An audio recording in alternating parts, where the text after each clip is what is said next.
ঘূর্ণিঝড় রেমালের প্রভাবে ভোর থেকে রাজধানী সহ সারা দেশে ভারী বৃষ্টি হচ্ছে। তলিয়ে গেছে সড়ক, সেই খবর জানাতে এই মুহূর্তে মিরপুরে আছেন রিপোর্টার রাশেদ বাপ্পি ও চট্টগ্রামে প্রবর্তক মোড়ে আছেন পার্থ প্রতিম বিশ্বাস। সরাসরি প্রথমে যাচ্ছি বাপ্পির কাছে।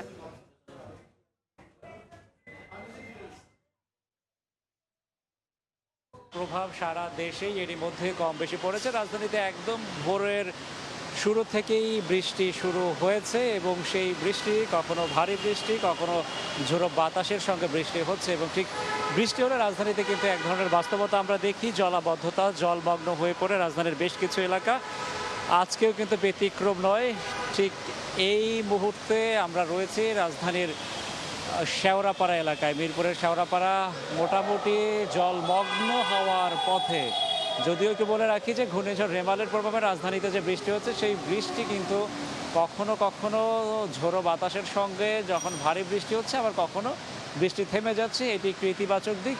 যেহেতু একটানা বৃষ্টি হচ্ছে না, সেই জন্য জলাবদ্ধতা কিছুটা হলেও ধীরে ধীরে আবার কমে যাচ্ছে। পাশাপাশি আরেকটি বিষয় জানিয়ে রাখি যে ঘূর্ণিঝড় রেমালের প্রভাবে যে বৃষ্টি হবে সেটি কিন্তু সবার জানা ছিল, নগর কর্তৃপক্ষ বিষয়টি জানতেন এবং এই কারণে আমরা দেখতে পাচ্ছি যে সকাল থেকেই সিটি কর্পোরেশনের কর্মী যারা আছেন তারা কিন্তু তাদের তৎপরতা চালিয়ে যাচ্ছেন যাতে এই যে জলাবদ্ধতা তৈরি হয়েছে সেই জলাবদ্ধতা যাতে কাটিয়ে ওঠা যায়, অর্থাৎ দীর্ঘ সময় যাতে জলমগ্ন রাজধানীবাসীকে থাকতে না হয়। এরপরেও আমরা দেখেছি যারা ঘরের বাইরে বেরিয়েছেন, অর্থাৎ মিরপুরের কাজীপাড়া, শেওড়াপাড়া, পাশাপাশি রাজধানীর কলাবাগান এলাকায়ও কিন্তু প্লাবিত হয়েছে। এই এলাকাগুলোতে যারা কাজের বাইরে প্রয়োজনে বাইরে বের হয়েছেন তাদের কিন্তু অনেকটা নাকাল হতে হয়েছে এবং যেহেতু বৃষ্টির পানি ড্রেনেজ ব্যবস্থাপনার সঙ্গে মিশে একাকার হয়ে গিয়েছে, সাধারণ মানুষকে এই ময়লা, অপরিচ্ছন্ন ও অপরিষ্কার পানি পার হয়েই তাদের কিন্তু ঘরে বাইরে বা বিভিন্ন কাজে যেতে হচ্ছে। এটি কিন্তু তারা ভোগান্তি প্রকাশ করেছেন। পাশাপাশি আরেকটি বিষয় জানিয়ে রাখি যে এই বৃষ্টির কারণে মানুষজন কিন্তু ঠিক সময়ে আজকে অফিসে যেতে পারেনি।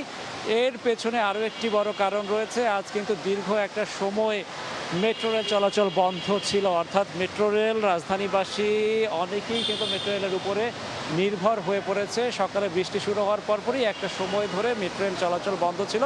সেই সময়টাও কিন্তু অনেকেই মেট্রো রেলের সুবিধা পাননি এবং তারা বিকল্প যানবাহন ব্যবহার করতে গিয়ে ভোগান্তিতে পড়েছেন। শহরে বৃষ্টি হলে যানজট তৈরি হয়, একদিকে যানজটে নাকাল হওয়ার অবস্থা, পাশাপাশি হচ্ছে বিকল্প যে যানবাহন বাস, সিএনজি সেগুলো কিন্তু চড়া মূল্যে বিভিন্ন গন্তব্যে চড়া মূল্য ছাড়া যায় না, এরকম ভোগান্তির মধ্যেই পড়তে হয়েছে। আমরা একটু চট্টগ্রামের খবর শুনবো। সেখানে কিন্তু ঘূর্ণিঝড় রেমালের প্রভাব সব থেকে বেশি পড়েছে, জলমগ্ন হয়ে গেছে চট্টগ্রামের অধিকাংশ এলাকা। পার্থ, কি অবস্থা চট্টগ্রামের? পুরো বন্দর নগরী চট্টগ্রাম স্থবির হয়ে পড়েছে, পানির নিচে তলিয়ে গেছে এবং নগরীর গুরুত্বপূর্ণ প্রধান সড়ক থেকে শুরু করে অলিগলি থেকে শুরু করে নিচু এলাকাগুলো বেশিরভাগ জায়গায় কিন্তু জলাবদ্ধতার সৃষ্টি হয়েছে। আমরা আছি এখন নগরীর মুরাদপুর এলাকায় এবং আপনারা দেখছেন মুরাদপুরের যে এটি প্রধান সড়ক, এই প্রধান সড়ক জুড়ে কিন্তু সব জায়গায় শুধু পানি আর পানি। যতদূর চোখ যাই আমরা দেখছি জলাবদ্ধতার পানিতে কিন্তু তলিয়ে আছে এবং চারিদিকে জলাবদ্ধতা হওয়ার কারণে আসলে পানির মধ্যে গাড়ি নষ্ট হয়ে আমরা দেখছি গাড়িগুলো দাঁড়িয়ে আছে, কিংবা যেহেতু হাঁটু থেকে কোমর সমান পানি, এখানে কোনোভাবেই কিন্তু বড় গাড়িগুলো চলতে পারছে না এবং সেই কারণে কিন্তু পুরো নগরী জুড়ে এক প্রকার স্থবির হয়ে পড়েছে, যানজটের সৃষ্টি হয়েছে এবং চট্টগ্রামবাসী অভিযোগ করে বলছেন আসলে বছরের পর বছর পার হচ্ছে কিন্তু নগরের যে অভিশাপ জলাবদ্ধতা, এর থেকে কোনোভাবেই যেন নগরবাসীর পরিত্রাণ মিলছে না।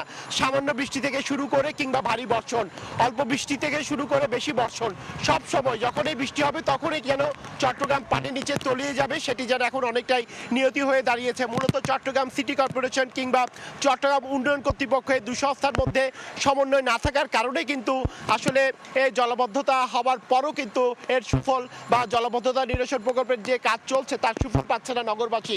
ইতিমধ্যে কিন্তু 3টি সংস্থার মাধ্যমে কিন্তু 14,000 কোটি টাকার জলাবদ্ধতা নিরসন প্রকল্পের কাজ চলছে।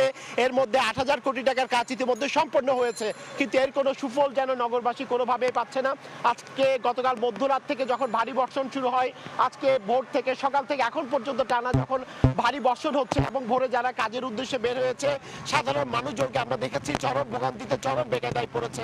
বিশেষ করে কর্মজীবী মহিলারা যারা রয়েছেন আসলে সবাইকেই কিন্তু কাজে যেতে বলেছে এবং কাজে যেতে বের হওয়ার কারণে আমরা দেখেছি তাদেরকে চরম বেকায়দায় কিংবা ভোগান্তিতে পড়তে হয়েছে। সেই কারণে আমরা বলতে পারি এই যে চট্টগ্রামে আজকে কিন্তু পুরোপুরি স্থবির হয়ে পড়েছে ভারী বর্ষণের কারণে, জলাবদ্ধতার কারণে। আসলে এর থেকে কখন পরিত্রাণ মিলবে সেটি যেন কেউই জানে না, কোনো সংস্থার কাছে নেই এর কোনো সদুত্তর। তো এই ছিল আমার কাছে এখনো পর্যন্ত নগরীর বুড়াপুর এলাকা থেকে এখানকার সর্বশেষ খবর।